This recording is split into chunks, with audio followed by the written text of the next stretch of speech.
mentalhealth.com, D. McSwan. Today I want to talk about why do certain people that are Puerto Ricans or Dominicans, why do they feel that they are not from Africa or that they're not black, and they could be as dark as me, but they're not, that's not registering to them that they have African heritage. Now, as someone who is Native American descent, as well as West Indian, as well as African, I'm qualified to speak about this subject because I'm not talking about what I think. I'm talking about what I know to be true, what I've studied and what I've lived. I've lived in the Dominican Republic. I'm a citizen of the Dominican Republic as well.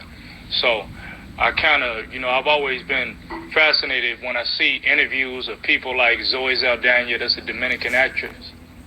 When I hear her say that I'm not black, I'm Dominican, that's cool, and we respect your grind on that level. But at the same time, what do you mean you're not black? We looking at your skin. How could you not say you're not black? Facts. So we want to be real technical about this. Nobody's really black. I don't know who started that term black. If you really look at my skin is brown, right?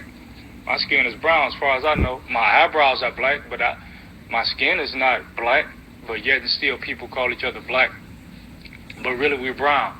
Facts. So I think shit. a good way to start would be basically covering the transatlantic slave trade in the diaspora, just so you can understand the differences of maybe why people are thinking that. If you look at that transatlantic slave trade, you'll see that about 3.5 million, more or less, people went to Brazil. Now, they were settled by the Portuguese, as many of you already know. But the thing about Brazilians are that you don't hear this kind of talk coming from Brazilians. They embrace African heritage. They really embrace it. That's why you see carnivals. Carnivals don't come from Portuguese. Where do you think carnivals come from? Carnivals do not come from Portuguese. Tell their ass again. Carnivals, even in Trinidad and Tobago, that's African culture, African heritage. If you really want to be technical about this. So even in the Dominican, we got the carnival in La Vega and carnival in Puerto Plata.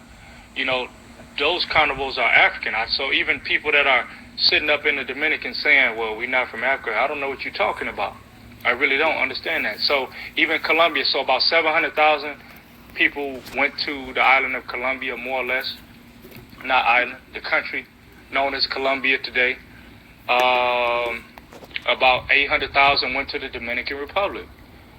About 650,000 more or less went to the United States. Now the trip part is, the slaves that went to the United States, that was not the first place that slaves were taken to. The first place that slaves were taken to was, ironically, Dominican Republic, or what they call Hispaniola, which, if you are familiar with Dominican, you know that the DR shares an island with Haiti. So we're on the same island as Haiti. So it's divided. It was called Hispaniola back then, but now they've separated the two countries. But that island was the first island that saw slaves. If you really want to be technical about it, that was the first island that saw slaves, quote unquote, discovered by so-called Christopher Columbus.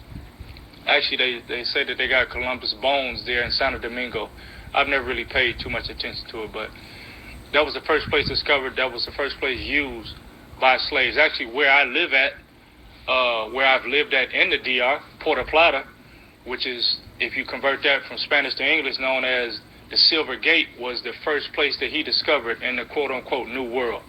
So the Spanish were the first people that were kind of pioneered, those and the Portuguese. So then you have Puerto Ricans. Now the trip part about Puerto Rico is that the first black people in Puerto Rico, with the exception of the Taino Indians, which also were in the Dominican Republic. Taino, you can look that up, Taino, T-A-I-N-O, Taino Indians. The Taino Indians from the DR were from the Arawak tribe, I think, something known as the Arawak tribe, but they were still Taino. They might have both been from the Arawak tribe, but the thing is about the black people in Puerto Rico was that the black people from PR were, they were free when they first came, so they were actually helping to conquer, some of those guys were helping to conquer the Taino people that were already on that island known as Borican. That's why you hear people say, well, Boricua, when they talk about Puerto Ricans, they talk about Boricua. They always saying Boricua, I'm Boricua, this and that. But that island was called Borican with a K-E-N, B-O-R-I-N-K-E-N, something like that. That was called Borican before it became Puerto Rico. So the black were actually people that were helping. They were not slaves.